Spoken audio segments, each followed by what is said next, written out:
voice clear this way? Yes, yes, it is. Can you hear me? Is my voice clear? Yes. Okay, all right, great, all right. So I think joining us will be Victory and also GJ today. Yes, GJ let me know. Well, he tested positive for the coronavirus, Oh, so really? he's a bit. Oh, okay. So he let me know yesterday that he won't be able to join this morning. Oh, I see. Okay, okay. All right. So, I mean, so he just learned of the news, right? I mean, I think he learned on Monday or something like that. uh-huh. Okay, okay. I mean, is he doing all right though? I mean, I think so. Yeah, he said okay. he's feeling quite ill. We've had another staff member who's also tested positive in the past week. The poor guy missed his PhD graduation because of it. But yeah, so we have a bit of a second wave in South Africa going at the moment. But yeah. Okay, okay. All right, all right. So yeah, good. How are you, Victory? Is everything all right Hi, for you? Shimon. Hi, All right. Albert. I'm good. How are you? Okay, good. Um, So yeah, actually yesterday was, and I would then, say, the hardest day for me, the longest day for me since I started to my startup. oh, Oh So wow, yeah. oh, you are seeing my oh. I'm smiling, so it's I guess yeah, Jesus. you do survive, yeah, no matter what the. I mean, probably this is saved for another time, you know, for stories. But yeah, basically things happen, and we do survive and move on, right? And also, you know, try to, I think, still look at the bright side of things in life. Yeah. All Mm. right. So I think with that, basically, thanks, Herman. Okay, for I think starting all this, and I think I'd like to maybe again, and also Victory for participating. You know, along both Mm. the research study and also the mastermind. Invitation. So before we start, I again would still like to share a bit about, you know, why we're doing this, okay, and why we are taking the time and, you know, have this kind of a design, so to speak. And the reason is that actually usually I think this is again a concept, you know, kind of, you probably have heard of it, is when we're doing time management, there's four quadrants, right? There's the emergent, you know, the urgent, and the important, right? That's one axis. And then there's another, the important and the trivial, right? That's another axis. What happens is we tend to focus on the urgent, right? The bills to pay, the course to teach or to take, the assignments to turn in, the proposals to write, right? Yeah. And we can be doing the important and urgent, or the trivial and the urgent. Okay, that what's called the second quadrant, which is the not urgent but important matter. Okay, those are actually the things, if we spend time on, will impact us the most in the future. Okay, you can think of this as an investment. Okay, so if you don't work on that area, then many things important will become from not urgent to become urgent. Okay, and sometimes even become a crisis, you know. So I think this is things I've learned over the years, that it's quite important that we intentionally set aside time, effort, you know, resource to basically place on the things that are important but not urgent. Okay, so mastermind, I think, certainly fits into this category. We may not be working or dealing with the immediate issues, right? Let's say a submission that's due in a month, right? But Yeah. it's important to take the time out and, you know, to maybe to do a bit of review, reflection back, and also some forward looking, right? Like, for example, last time, I think the last mastermind, it was because of the mastermind that we came to discover GJ's, you know, dimension, and potentially there's collaborations to be worked on that front. So there's a subsequent calls, right, with GJ and also with the department agri-tech. And I think that's come to bearing some fruits now, right? I mean, although it's still very early stage, but going forward, it could become potentially quite fruitful, right? So, I mean, Yes. Yeah. that's sort of an example. I came out from a mastermind session, okay? But I guess this is just one example. All right, so I think for today's format, because it's just the three of us, right? So I think we probably can spend about, I think, 15 minutes each person, all right, on sharing, okay. And the format we like to use today is, again, please share your gains, your wins, okay, what you've learned over the past month, okay, your gains. It can be just 1 to 3 things, okay, but even just one thing is fine. And then maybe share one, like the main challenge and difficulty, okay, that you're currently facing, or maybe looking ahead in the next month or next quarter, okay. And then the rest of rest of us can provide feedback. All right. Okay. So that's the basic format. Now, okay. So I guess who would like to start? I can go again. All right. First, All right. Okay. All right. So go ahead. Yeah. Go. So please share so I your think wins. I think some of the wins are well, we finished the year. I think that's that's a good win. Okay. Definitely. The yeah, I think I think that some of the other wins, this is the potential collaboration that's now building with agritech. I think that's a win as well. And I've had a number of students inquiring about studies, postgraduate studies for next year. There was some student from Google who's got a Google DeepMind scholarship being interested, and I've got a couple of other students that are interested as well. I think the challenge that I find there is that when I pitch the spatial IoT or the spatial routing topic, then yeah, my experience thus far has been that the students don't find that to be very, what's the word, or that appealing, if you understand what I mean. I think they are all looking to do I don't know, call it a sexy machine learning type, Okay. AI reinforcement stuff. learning type, AI type of stuff. And we're like, okay, like no, but we hot want to do stuff. this. Hot stuff. We want to do this spatial routing stuff. And they're like, yeah, no, we actually, it's not that, yeah, I think they, yeah. So I think Not that one of the exciting. challenges, yes, I think one of the challenges is how to put the the research area, how to package it in such a way that the students can see that the benefit of what we're trying to do with the spatial routing and its applications in agri-tech and in basically decentralized routing, and why that is such a big and important thing, and why it's such a big and important thing for them, if we want to move to this world where everything is, you've got all these devices and all these bots doing interesting things. I mean, if you want this AI, yes, but you need the communication infrastructure, which is something that we don't have at the moment. Yeah, so I think that's the one.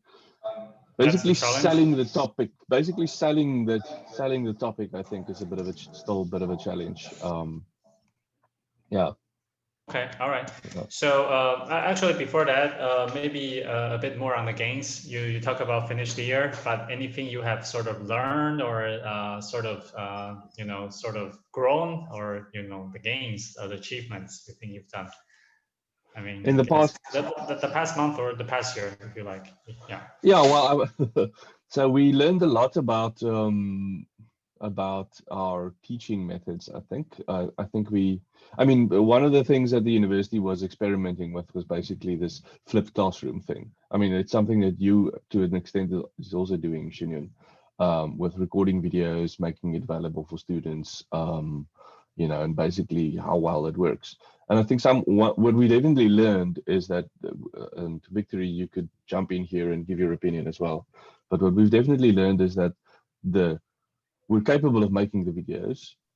It is a lot of work, but we make decent videos, and the students actually find that useful and get benefit from it. But what we've definitely learned is that the students still need the interaction with each other and the interaction with the staff. as a part of the learning experience, and especially when it comes to the problem solving aspects, when they're sitting in a lab having to work on a problem, or they're sitting in a tutorial and they have to like figure something out.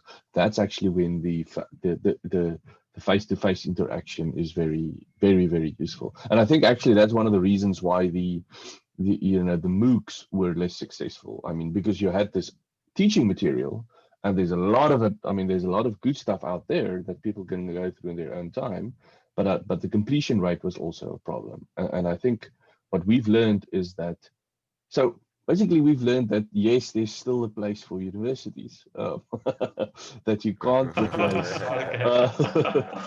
Far from being obsolete, right? Yeah, you can't replace universities with just online learning, not at the scale that people require education at this stage.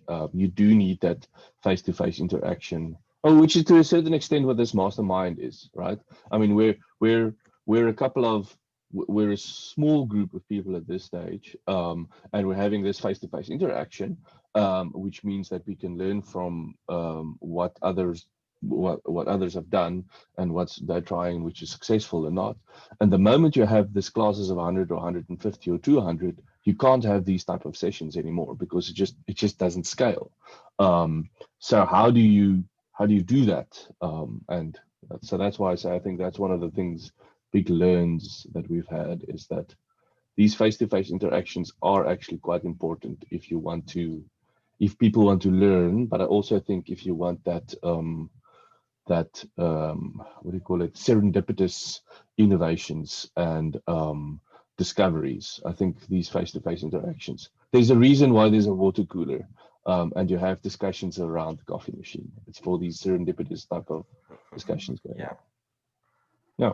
Nice. Okay. So basically about the impact of remote education and learning, right? And how when in practice, it's some of the issues and the characters. Okay. Good. Yeah.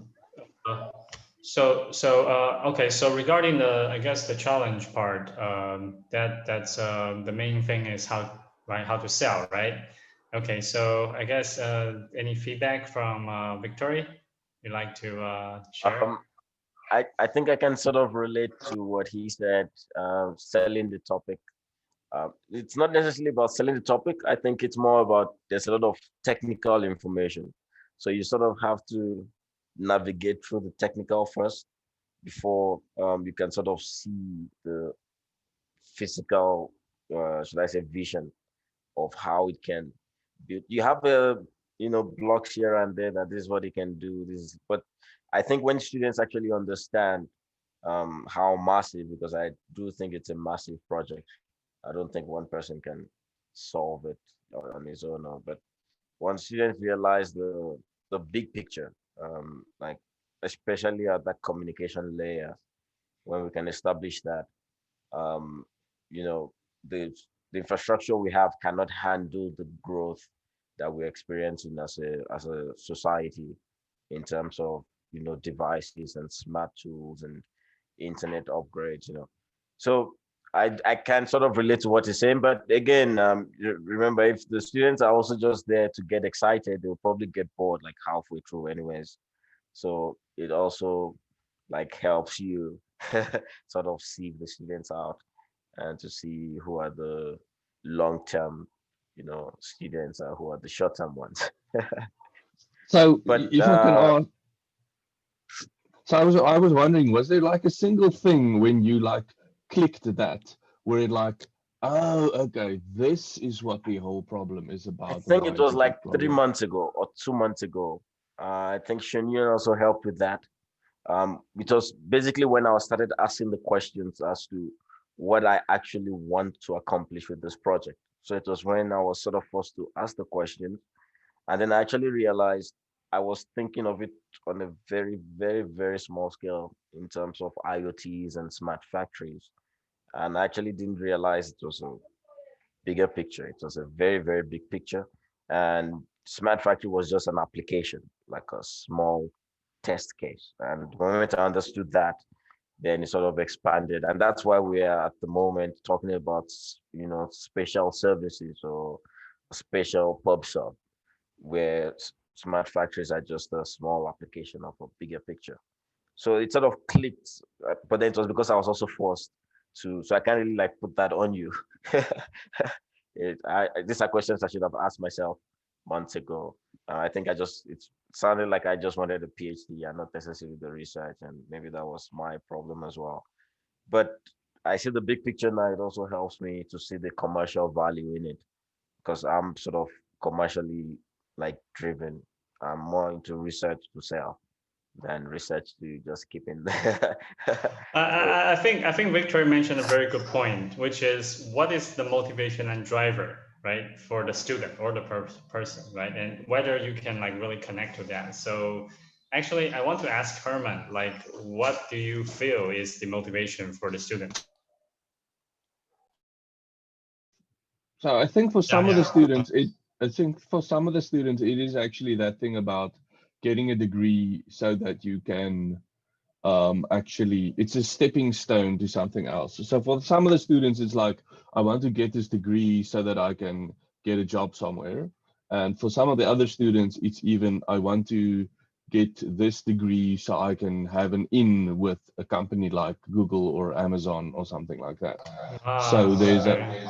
so I'm there's a small, there's a smaller number of students, I think, for whom it's about, I want to actually change something in the world with this research I'm doing. Okay, okay, all right. So yeah, Herman, I think you just answered the answer yourself. Okay, so I guess my feedback is kind of related to this, which is first, I think we have to sort of understand what they care about, right? So you talk about graduation, degree, and jobs, right? Okay, and maybe jobs at a good firm, right, like Google or Amazon. Well, the interesting thing is what we're doing, I think decentralized routing or spatial communication actually is very, very important for a company like Amazon. Okay. This is either going to increase their bottom line or, increase the bottom line of their competitor or, or both. So, I think this is highly relevant, and if you can just maybe point that out, right? And obviously for Google, I think they are doing interesting projects in the spatial domains. And not to say that they are the producer of Android, right? And Android is one of the largest mobile platform out there. So spatial data sets definitely is something, Google will care a lot about. Not to say they have all the maps and, the routing, I mean, the services, right? The vehicle guiding services. So I think it's just a matter, of really discovering what the students care about and maybe find some concrete links. I don't know if you can get any contact to people who are actually working at Google or Amazon, at those companies, and maybe have them to talk about whether this is an important topic to solve. Another thing I find useful and I could provide feedback is usually, the kids do not listen to the parents, right? So students also don't necessarily listen to the teacher. But if you have someone else that they respect or they deem, quote unquote, successful or important, to tell them that that's the case, right? This is an important topic, right? I think that could motivate a lot. So I don't know if it's possible, but maybe get someone who are actually working in the industry to talk about, just like a seminar, right? Even can be an online one. You can even invite, maybe we can even try to arrange or get some contact to people who are working in these related fields, right? And that will be exciting for us as well, you see, because then we are connecting directly with some of the industry experts, right? That are maybe solving the frontier problem. And we can also to get feedback on the merits of our research work, right? We want our research to be relevant, right? To be impactful. So I was just thinking that, yeah, I think, and with the networks at the MMSys community and elsewhere, I think we'll probably be able to connect with someone, right? to have working space, right, for an expert and a recognized expert, and maybe just like host some seminar, right, for your students, right, or for the university. And I think that will get people's interest and also understanding, and also get us good feedbacks on whether we're heading to the right direction and what are some of the really important unsolved challenges that they would like to see solved, right? So you see, I think that's a kind of a multi-dimension, value that they can bring. Yeah. Okay, cool. So I guess that's my feedback. So, all right. So any other feedback from Victory regarding Herman's challenge? Yeah, I think you said it all. Yeah, students most times don't listen to supervisors. I know that, like, especially for my masters.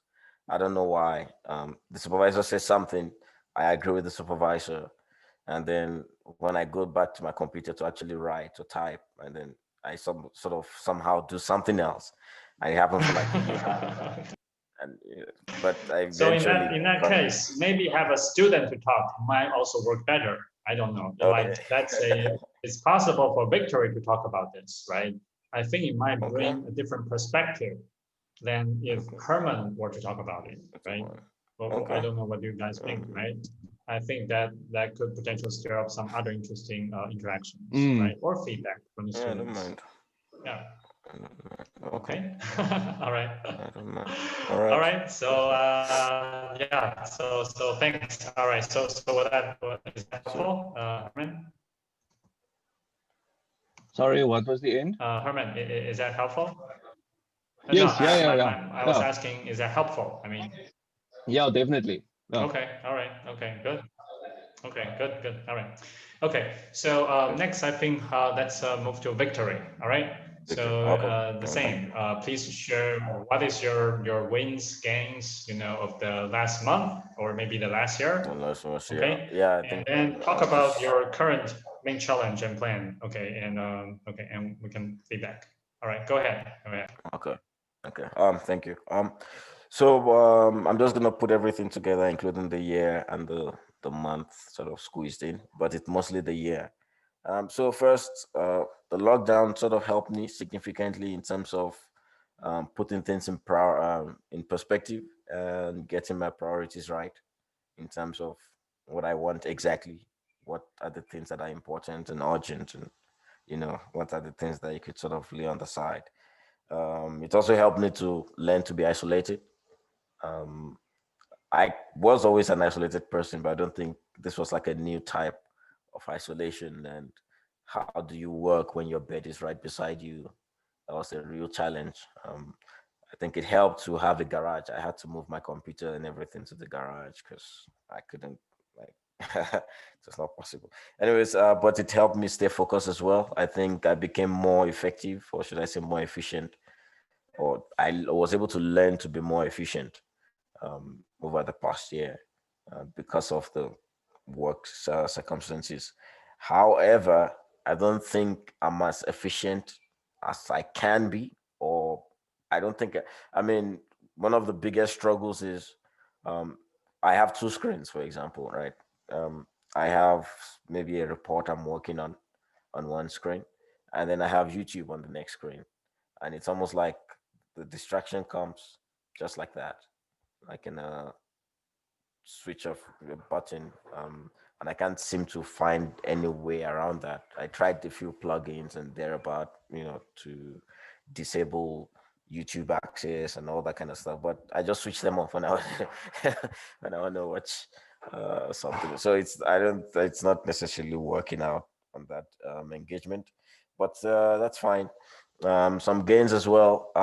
I got a place. I don't know if Herman knows Easter Review. I'm planning to move in there in February, first week in February, because they sort of need to clear out the place. It's close to Stellenbosch, basically. It's very close to Stellenbosch and also very close to Itemba Lab. So it's like a perfect location. It sort of solves my problems from a distance perspective. So that helps. That was financially draining though, but it was necessary.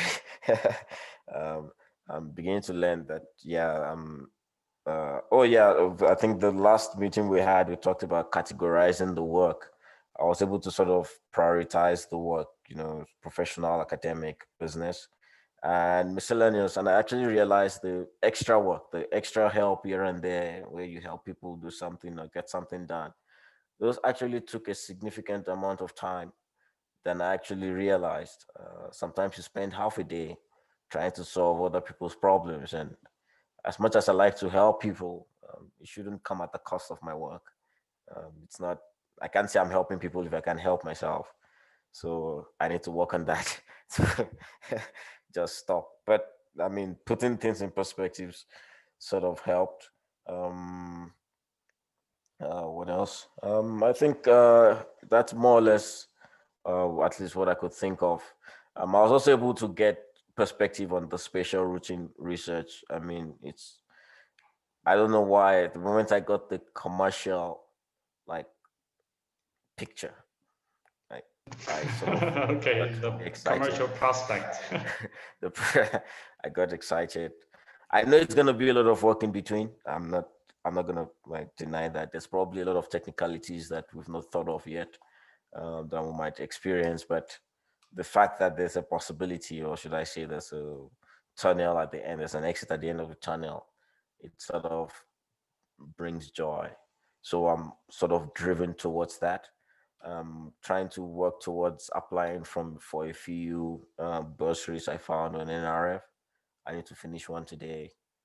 I think there's another one that ends on the 15th of January. But I want to sort of get those because I know if I have funding, then it's a bit easier to just leave work and focus on it full time and just give it all my attention.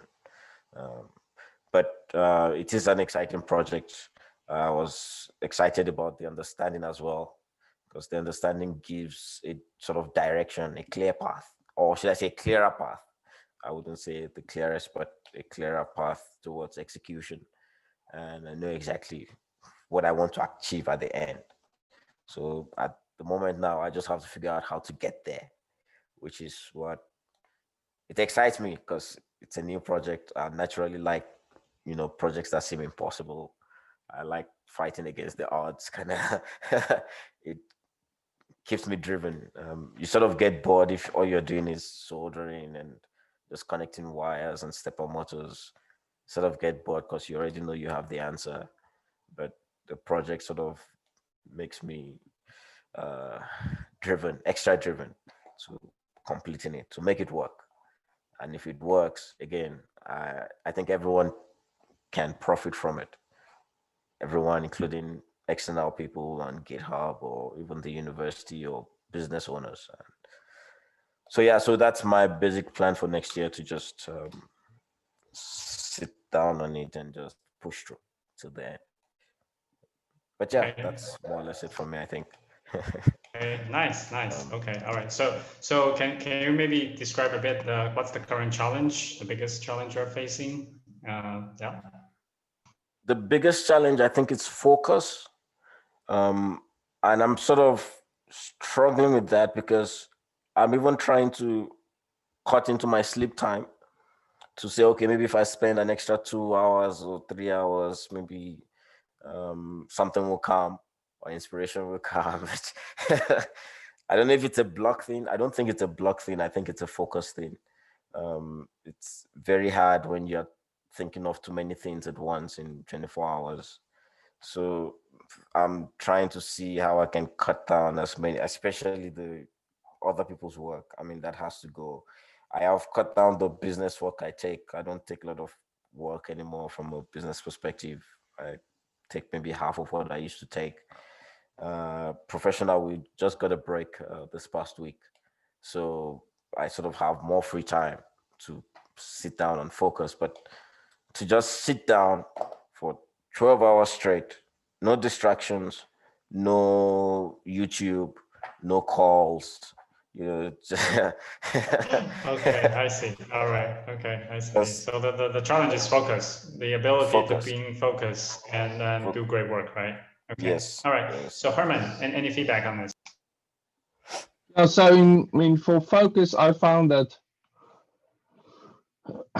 it's kind of, I mean, I think people have specific times of day in which they tend to focus better. I found that usually in the mornings, that's kind of my most efficient time, very early in the morning. Afternoons is my worst time. And then, in the evening, like 8 o'clock onwards, then there's usually a good focus time as well, for me at least.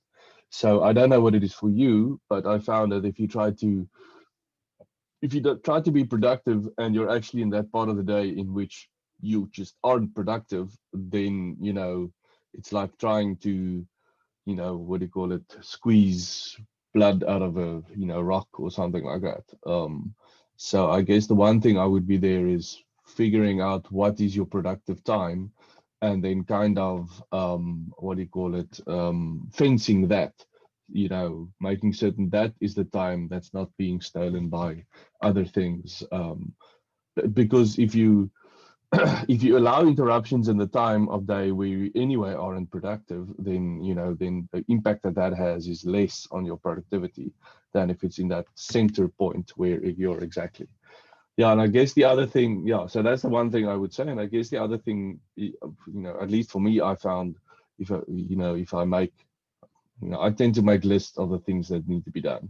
Like, here's all the things that I need to do today.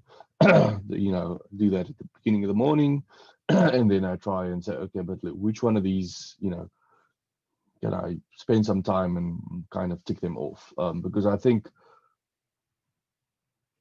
kind of also helps to do the easy ones first, because you then tend to build momentum, and the moment you start to build momentum and you're feeling you're being productive that day, that helps you being more productive.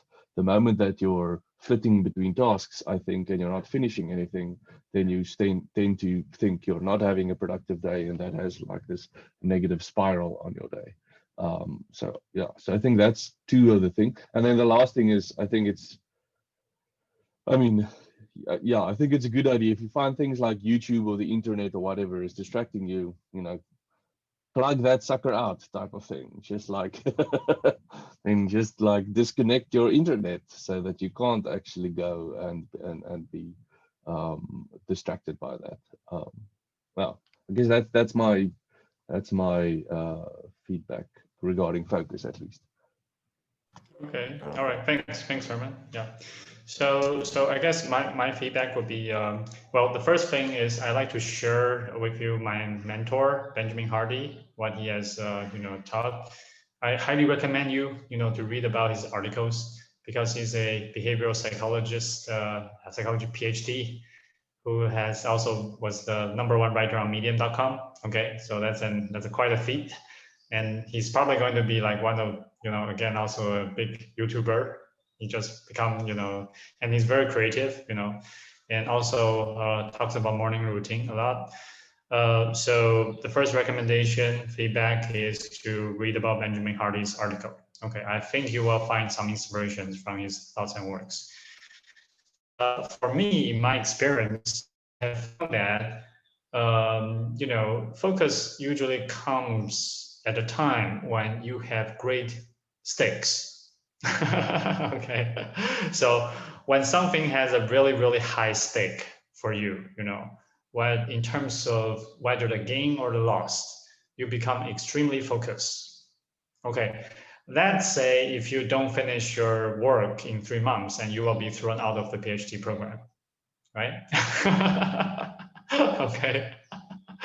You see? Okay. I mean, Yes, something like that's that. so true, man. Or right? I mean, I think you change a lot, right, in terms of your perspective. I mean, most of the time when people start to become slowed down or not engaged enough, it's because the stakes are not high enough. It becomes a bit of how do you say that word? Complacency, complacent. Complacency, yeah. Right. That's the word, yeah, complacency. Right. I mean, it's actually an indication of you are kind of staying in your comfort zone. You see, you haven't really put yourself into a situation that you really have to perform. All right. So, I mean, just give you an example for like Olympic athletes. Okay, you know, they are under rigorous diet, exercise program, right? Their time of each day is like highly scheduled, you know, and they cannot slack off even a bit, you know, like let's just you know, drink another beer, or you know, sleep late, or eat some junk food, right? Because you know, like the stakes are so high. You see my point? I mean, Yeah. if they slack off even a bit, you know, their performance is going to suffer, and that damage their career, their, you know, their prize money, and everything, reputation, everything, right? You see? So I mean, if you just try to imagine you're an Olympic athlete, Yeah. okay, and whatever you're doing, you know, could be the next billion-dollar business. Okay, I'm serious. Okay. Yeah. I mean, you see what I'm saying? I mean, I see what you mean. Victor, because I know you have a commercial inclination, so I will feedback on this regard. You know, I mean, a big hotshot professor may not inspire you, but let's say you will build the next billion-dollar business. Okay. Yeah. In the industry. Okay, offering, you know, decentralized spatial communication. You see, and you will be the founder of the company, right? And you will create the technology and create a team that will make this into reality, right? And that's going to have a lot of positive impact for a lot of people in the world. Yeah. Do you think you will slack off?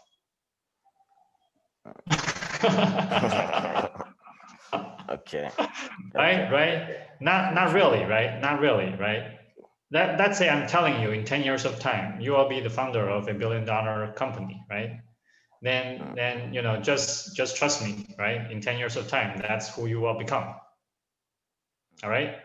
I think you will treat your time and how you spend your time and how you prioritize and what you do your work a lot more differently. Right? You see, I'm sharing with you a concept. This is Benjamin Hardy talks about that, you know, when people set goals, it's not really about the lack of goals. I mean, lots of people set goals, right? New Year's resolution. We're coming to that part of the year again, right? People start to set New Year's resolution, but you know, like usually it's like really excited in January, and by February, you know, things are back to business as usual, right? and the key, right, is not about goal setting or about some of the event strategy, but it's really about who you will become, you know, sort of like the identity, like who do you see yourself as is, okay? And then, because once you own a future identity, you have that identity, you will find a way and work backwards towards that, okay? And your behaviors will start to change to become that person, okay? So think about clearly who you want to become will also help. All right. Okay. So that's my feedback. Okay. All right. No, I think the professors, I take the professor's feedback seriously. Don't worry. I don't take it lightly, but thank you. Thank you. I think basically raise the bar. And exactly. Raise Raise the bar, raise the stakes. Okay. That will actually get you much more grounded and focused. Yeah. All right. Okay. All right. So, So for my part, so I think I will share one thing that's related to the, I think what I have worked with you guys, you know, one of the games, and one thing maybe from my own company. Okay. So the thing the sort of the big game for me during this past month actually has been, I started to take a different approach when working with Victoria, okay, which is to sort of ask the question. I ask myself two questions, okay, actually each time. The first is, how can I bring the best value, you know, be the most valuable, you know, feedback for Victoria, okay, like how can I create the most value during our short time together? And the second question is, I ask myself, what's the 80-20, you know, the thing to do or to ask? Okay, so what's the most essential, the highest impact thing, right? That's going to. So after asking myself these questions, usually I will narrow down my approach, my questions, or my recommendation into just one thing. Okay, and I have sort of discovered that actually narrow down, you know, the task, the thoughts into just one thing, and maybe just one task, you know, each time. move towards the next stage actually is quite effective. Okay, so if you recall, we actually sort of started from clarifying the why, right? Of why you are doing this. Why should you or anyone care about this, right? To clarify about that question, right? And I think that's when you talk about the clicking. But once you clarify about the why and the importance of the task, and then I think we sort of try to outline what's the outline, right? The outline structure, right? And also we'll focus on the ideal outcome, right? Sort of start beginning with the end in mind, right? What is the result that we're picturing, the ideal result, the graphs, the things, the description. We start with that first, right? And then we move on to the problem definition. Exactly what is it, And I think then we will move to the solution. Not yet. We're about to go there. But I think with a stage approach, to me, I can see you are making great progress in terms of really clarifying about the scope, the problem statement, the key issues involved, right? And also, the challenge why is important. So, and also have a very clear picture about, what we should focus on. Okay, so I mean that's kind of also a learning for me, which is it's possible to actually work on a problem systematically this way. Okay, so maybe not just this, but maybe other problems as well. Okay, so I guess that's one gain. And the other gain I'd like to share, which is I guess working with my company here, is that we actually also take a sort of a staged approach to our projects. In the past, what we have done is because we're agile, okay, and we claim to build anything in 3 months of time, like that is basically our goals. And we actually spend very little time to do spec and then just, just move and as it goes. But we just happen to have some clients that are more traditionally minded, like schools and government kind of clients. They want a very definite schedule, and things. So basically, we started with a different approach, which is we actually sort of try to prototype things on paper first with them, and then move on to system prototypes, okay, and then before production, okay. And because I think we took this more staged approach, I think we communicate a lot better. And in fact, one of the results that came out was we decided to close and cut down one project we were about to start. We actually decided not to go for it, okay? Because we realized the gap in expectation versus what we can do, our team can do. There is a gap in there. So if the project continues, 3 months down the road, there's going to be like huge disappointment and all various issues. We were actually able to discover that earlier, okay, by taking a sort of a stage and try small things first and then just continue to grow it. Okay, so I feel that this is also in general probably a good way, especially when you're approaching some long-term or big stuff, right? You can sort of start from a smaller scale and then continue to work your way up. Okay, so I guess that's my learning there. My challenge now, I think, is I would really like to narrow down the things I'm involving, tasks I'm involving, which is quite all over the place. and one of the things I'm thinking about is to combine, also eliminating and combine. And I guess my challenge there is, I do need to spend more quality time thinking, and also to cut down on the things I work on. So I think maybe more specifically, in terms of how our work here can continue, I feel that the challenge for me now is how can I, link this to my experience, I guess, in the startup world, the best, and maybe external resource and collaborations, so that it can become not just very effective, will help Victoria a lot, but also the end result will become a lot more impactful. Okay, so I guess that's a question I've been still thinking about.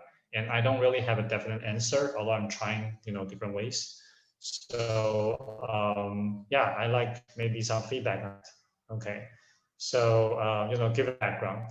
And I have been working doing on startup, doing agile, remote. I would say remote management, agile things are probably what I have accumulated in the last 10 years. Sort of my quote unquote best skills.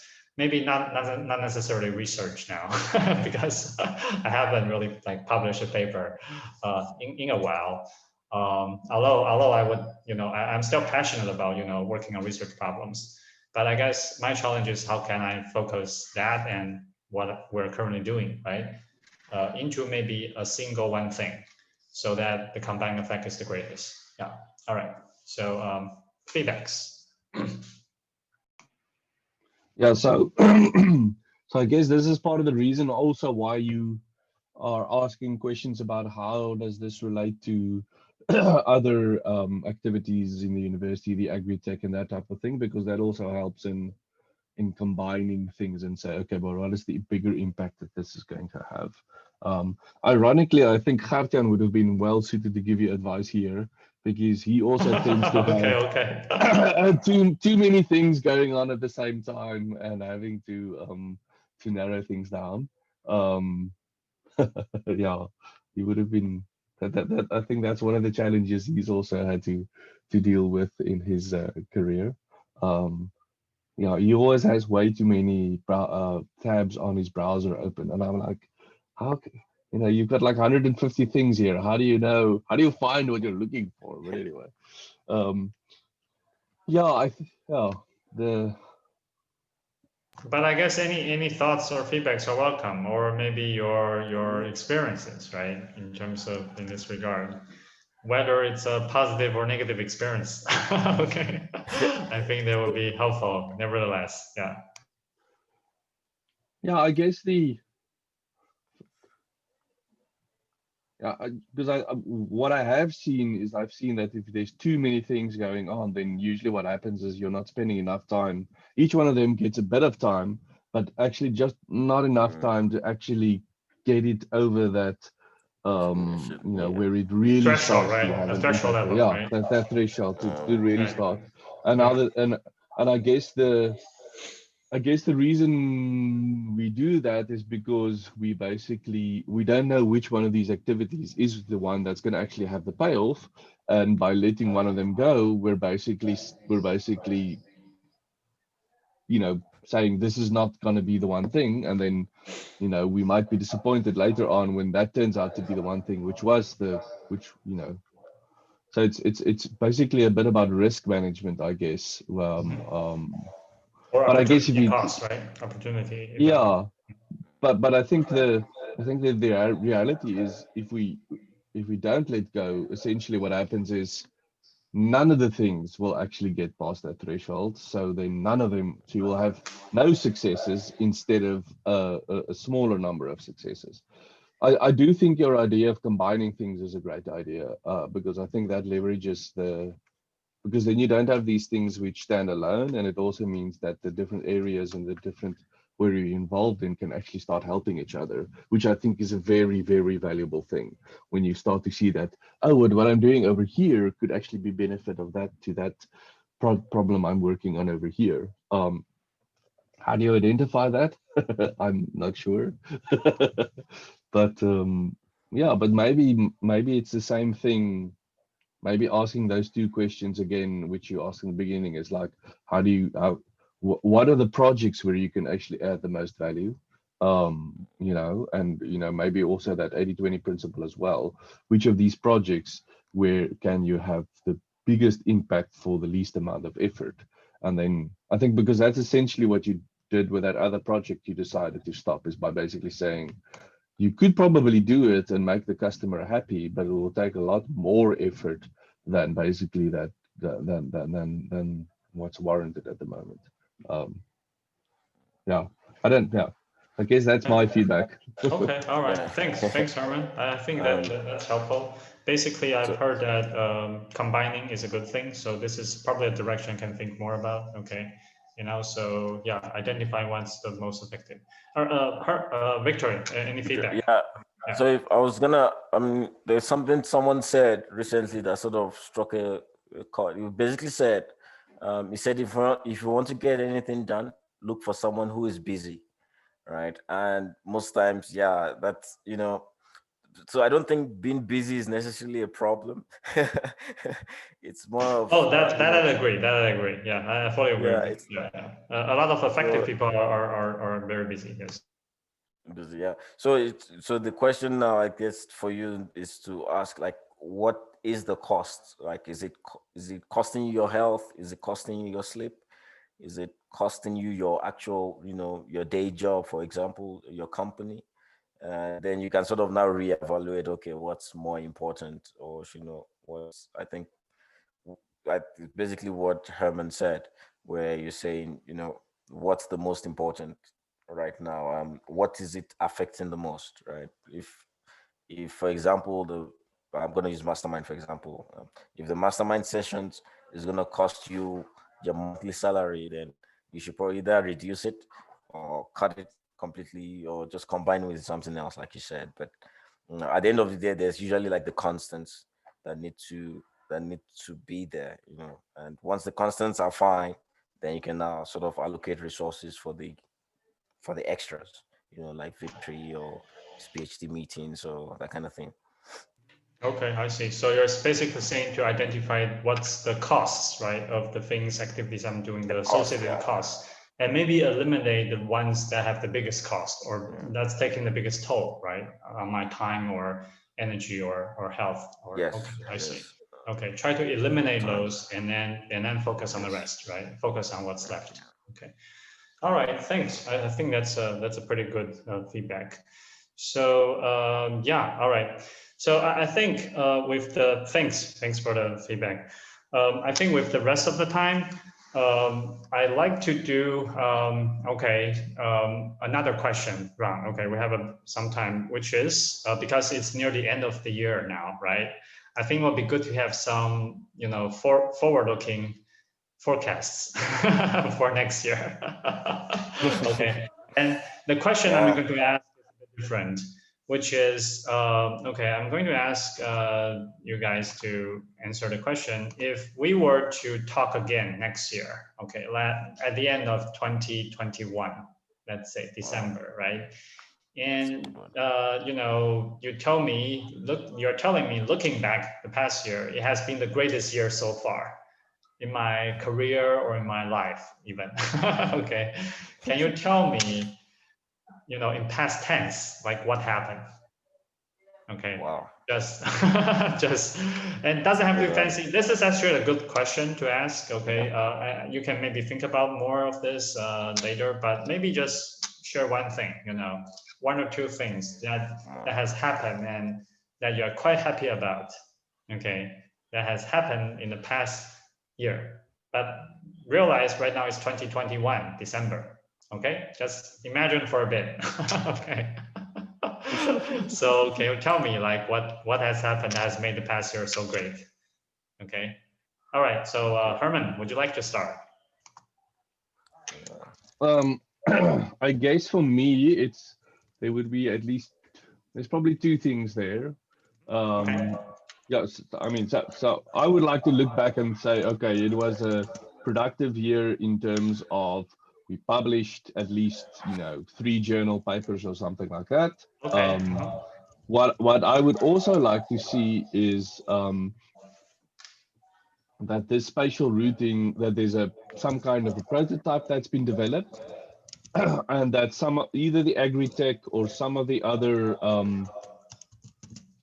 someone basically said, oh yes, this is exactly what we're looking for. We want to take this further into some kind of a real world application to kind of basically see this idea and this library and this prototype being working and being adopted in some real world application. Yeah. I guess is that, yeah. And the papers can then be about the prototype. It doesn't matter. Okay, that will be combined. That will be one thing, right? Yeah. That's the Yeah. best. Yeah. Yeah. Okay, nice. Then, nice. then I would Thanks. say, yes, this is a very good year. Okay, nice, nice. All right, good. All right, so what about Victory? Yeah. Um. So with me, wow. If this was 2021, I was looking back. I mean, I would want to say, success would be I have a working API that I have tested with like some form of real life application, whether in a not just in the smart factory now, that maybe even on phones, where it has been deployed on one or two devices, and it's sort of there's like some form of established communication or established connection. That would be amazing. I think it's possible, but I sort of need to push myself to Okay, that. I really just do. tell me what has already happened that has made you quite happy. Okay. Okay. Oh, sorry. Yes, yes. That's also the paper has been submitted. One paper has been submitted. The proposal has been submitted and approved. Well, I mean, was approved and submitted, and we're currently finalizing or actually looking to submit another journal paper based on the results received from the working API. I got funding, uh, maybe multiple funding. I don't think that's possible though, but yes, yeah, I got funding, and maybe I have three consistent clients. I have three consistent like business clients, just three. I don't need too much, just three that are on a subscription based service. Okay. Um, What kind of yeah. clients? I mean, what kind of service you're providing them? No, basically digital services like digital media, digital marketing. Um, Usually, you don't need a lot of clients to make just enough to live. You just need Okay. consistent Okay. clients, and Okay. that's the Stable struggle. clients, right? Yeah. Okay. All right. Good. Good. So, if I can say that at the end of 2021, it's been a good year, at least from a Okay. professional perspective. Yes, professional perspective. Okay. All right. And So, all right. So I maybe would planning to say, get married too. okay, get married. Okay. You are also married. Maybe planning. Okay. Okay. Nice. Okay. But that's a long shot, so we'll see. Mhm. It's Okay. a long shot. Okay. All right. So I would, all right, so my turn. Thanks. So I would Yeah. say I would say what will make me really happy is if the VAST library started to become not just a library, but a community of developers, okay, and people, right, that are working on this and that are learning from each other and growing together, and making this into maybe one of the infrastructures of the internet. Okay, so so this has already happened in with I would say there are a few core developers that's already contributing to the project, and that's taking basically the VAST library to the next level. Okay, so not just an academic experiment or pilot, right? But something that's actually moving into the productions of some companies, some startups, and that is something that again people start to recognize. And I think the important thing is the community part, right? If there's a community that's behind a project, that's usually how open source things gets done and maintained long term. Yeah, so this is what I have seen. Okay, so that will make me really happy. All right. Okay. All right. So I think those are some good forecasts. So maybe let's end What the. about the startup? Oh, okay. Well, there are some concrete goals I can share with you. For the for immunology, we're looking at okay, I think 300,000 of revenue per year. Okay, that's I think yeah, over that 300 to 400,000 revenue per year. And for JCF, my crypto index fund, we are managing over 10 million as US dollar worth of assets under management. Okay, this is that will a quite happy achievement. And I And I see think Bitcoin did quite well It's the Oh past yeah, couple of days. Bitcoin has Yeah. been doing quite well. Yes, our fund actually has grown 100%, last year, and with a 10% monthly dividend yield. Wow, that's good. It's a positive fund with risk management. Okay, I would say it's one of the safer, or even one of the safest way to invest in the crypto blockchain trend. Yeah. So yeah, if Herman, you're interested, you're welcome to join. Have a look. Okay, and okay, so I think yeah. So maybe just one. Okay, sorry, I think the time is up. But I like to maybe ask you. I'll share with me one thing. One thing that you have learned and one thing that you plan to do. Okay, because I think that would be helpful to sort of conclude this. Okay. So Herman, what's the biggest thing you've learned today, and what's the one next thing you want to do? So, I mean, I looked at this forecast and I'm like, okay, this is what I basically stated I want to be doing have said been done. And then the question I ask is, how am I going to make that happen? Right. So Right. now what I'm going to do is, basically in this first, at the start of January or whatever, or is to think about and put some concrete plans into place to say, okay, but this is my end goal. How can I work back and put down concrete steps so that at the end of the year I can say this is what actually happened? Yeah. So you're going to place the steps, figure out the steps Yes. toward the end goal. Yeah. All right. Okay. Good. Good. All right. So Victor, what about you? What's the biggest thing you learned today, and what's the one thing you will do afterwards? I think for me the major thing is the clarity um, in terms of what's next. And what I'm going to do next is I'm going to make a 10-year plan. Um, what do I want to be 10 years from now? But a more detailed plan, not just I want a big company or like as detailed as possible. And then under that, what's going to happen next year? Also as detailed as possible and as precise and from a month-to-month basis, maybe even on a week-to-week basis. I need to paint that picture, and now maybe study a bit on discipline and time management as well, and see how I can push myself. Basically, raise the bar. I need to expect better from myself, not just floating and expect different results. To be more deliberate with the planning and execution. Yeah, that's more or less what's next for me. Okay. All right. Great. All right.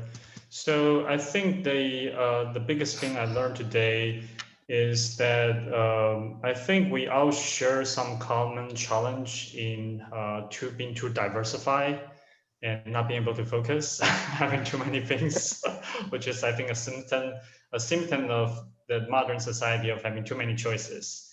And Yeah. I've learned that it's a common challenge, and I should probably seriously, think and put something in place to counter this, on myself, like eliminating or doing some cost analysis, like Victoria has mentioned.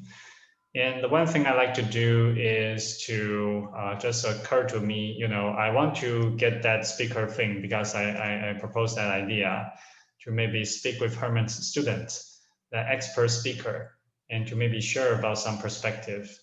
I will, try to come up with some person, and I'm thinking that a speaker potentially that has also done open source community projects. I think that will also be a great way to engage and to learn, right? How can we turn this into a successful open source project? I think those are the two key, I guess, expertise. Could be one person, but I need to identify that person and invite and maybe give a seminar to Herman's student. What do you think? Or at the university, right? At the university. I think that's a great idea. Okay. And we could even combine that with that agri-tech seminar that the other person was speaking about. But anyway. All right. Okay. All right. Good. Yeah. So I will think about how to arrange this and make it happen. All right. Okay. All right. So great. Okay. Oh. So next week I'm actually on leave. So probably for the next Oh, 2 just- weeks at okay. least. So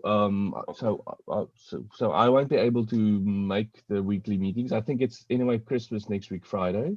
Okay. But then we could probably pick this up again at the start of January. Okay. All Okay. right. So all right. But I mean, just to confirm, so for next week, are we going?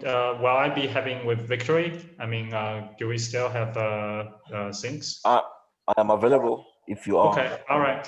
So I don't wanna Victory, go I'd for like the to holiday. maybe talk with Oh. you on Tuesday, Wednesday, and Thursday. All right. So just to also to make up for the missed session. All right, and maybe get a bit more things done before Christmas. Perfect. Okay. Yes, If that makes yes, sense. yes, Yeah. exactly. So the holiday starts Yes. on Christmas. I mean, is the holiday time start on Christmas or? No, well, some Yeah, of the but- universe. Oh, he's talking to Victor. Sorry. Yeah. Oh, sorry. No, it's fine. No, yes, but I don't necessarily I only take breaks, but even in my breaks, I try to get some work Okay. done. So Okay. I see. All right. I'm still young, so I can handle it. All right, so let's have sync again next week. I mean, still next week, okay? And then maybe take the last week off. Yeah. Okay. All right. Yeah. All right. Cool. All right. So thanks so Thank you, much Shinyan. to Herman and Victory. Thanks, Okay. Shinyan. And well, I guess I'll see Herman next year then, right? Next year. So Cool. with that, maybe a happy, a Merry Christmas and Happy New Year in advance. Okay. Yeah. And You wish too, you a Shinyan. great holiday And you, season. Victory. Yeah. All right. Thanks. Some good rest. Yeah. All right. Okay. Cheers. Yeah. Take care. Take care. Yeah. Bye-bye. Bye. Bye.